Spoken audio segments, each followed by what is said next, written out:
I, John Reagan, the uncommon voice for the common man, coming to you today live from Shadyside, Ohio, where, at long last, the big State of the Union speech is his law. I came home from work last night to listen to it. I almost fell asleep. You know, if A, it was too long, and B, there wasn't any life in it at all, and C, it just doesn't make any sense. It was pathetic. But with that being said, I'd like to offer a few thoughts on the State of the Union speech. But first off, how about this seating arrangement? Democrats sitting with Republicans. Isn't that nice? Very nice indeed. The only thing of it is, this is all a big trap being set by the Democrats, who are shamefully using this tragedy in Tucson to their political advantage, and the Republicans are falling for it. They're walking right into this trap. Now, there wasn't any civility 2 years ago, was there? Was there any civility when George Bush was president? Now all of a sudden that the Republicans are running the House and there's more Republicans in the Senate, we need civility. And civility means don't be mean to our president. That's what they're trying to do. Now, with that being said, there's a history of this sort of thing. You remember in the campaign when McCain could have played the Reverend Wright card and he was basically duped by the media into not doing it? It cost him the election. If he would have played the Reverend Wright card as he should have, we'd be talking about President McCain now, not this bozo. But with this being said, it's the exact same thing with this civility thing. These people, these Democrats, have set this trap, and Republicans are walking right into it. It's horrible to watch this. So you Republicans, wise up. You're being played for a bunch of suckers here. You stand up for what you believe in. Go after this guy in the political sense. You cannot fall for this trap, or you're going to assure us 4 more years of this guy.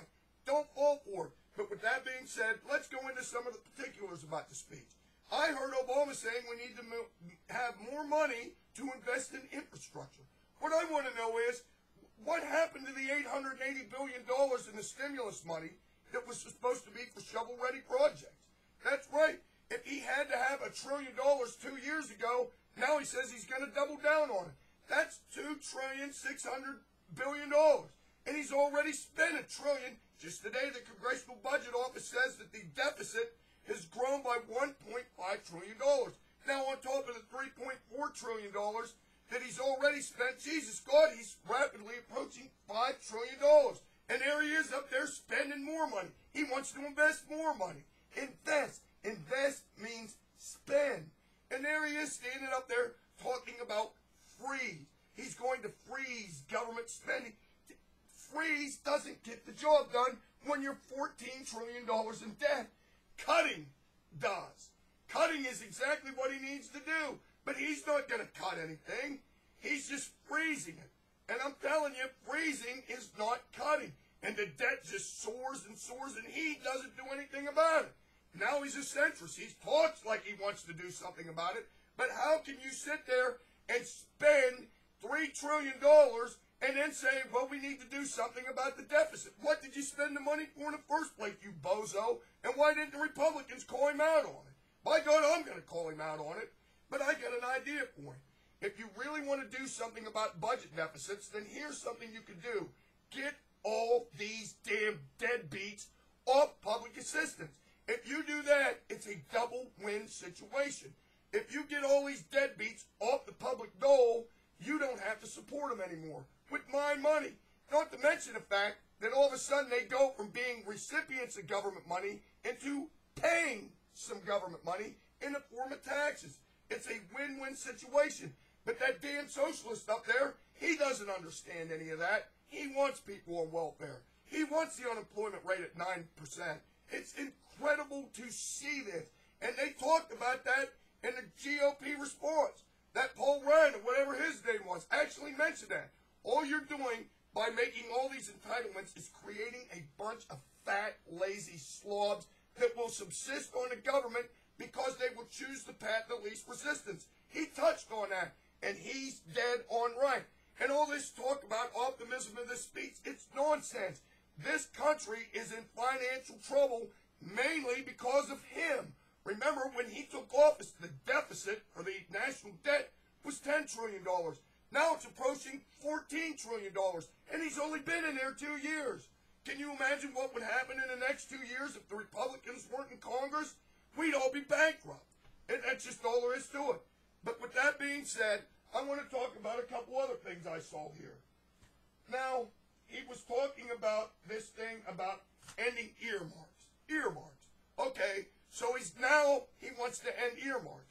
After this guy got so many earmarks that his ears are bigger now than what they were when he took office. And I guess there's a difference between an earmark and an out-and-out bribe. It was utter nonsense. He also said this, turning to the realm of foreign policy, we heard Obama say that Muslims are part of the American family. Well, if that's true, then I guess that would make these Muslims part of America's extended family too. But the one thing that struck me was when he talked about Iraq. He actually said this, quote, look to Iraq, where nearly 100,000 of our brave men and women have left with their heads high. Shh, applause, applause. American combat patrols have ended, violence is down, and a new government has been formed. In other words, Mr. President, mission accomplished. But he also said this. I was just absolutely stunned by this. He actually said that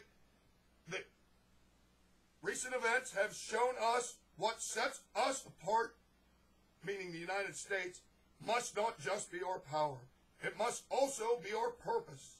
With the people, we're finally able to vote for independence in a foreign country after years of war. Thousands lined up before dawn to vote. People danced in the street. One man who lost 4 of his brothers at war was running around the scene and said, quote, this was a battlefield for most of my life. Now we want to be free, end quote. I actually thought Obama was talking about Iraq, but as it turns out, he's talking about Sudan and Tunisia. It's unbelievable. I guess everybody in the world is entitled to freedom with the exception of Iraq. That's the only thing I can take out of this. But with that being said, let's look at it like this. This guy is nothing but a damn chameleon. That's all he is. He's changing his colors in front of us as if the last 2 years didn't even exist. Well, they do exist, and he does have a history. And the Republicans got to be aware of it. This guy is a fraud. He's also a strutting egotist, and the Republicans got to understand that. And if this guy is serious about civility, let's just say, for example, he is serious about it, then I got an idea for him. If he's serious about this, then apologize to people like me. Apologize for calling us teabaggers. Apologize for referring to us as our enemies.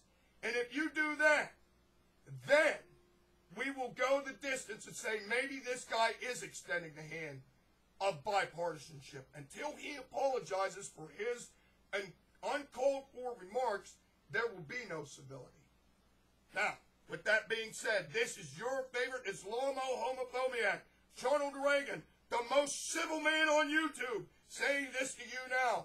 When news like this breaks out, even this long-winded State of the Union speech, my tirades break in. Until next time, over!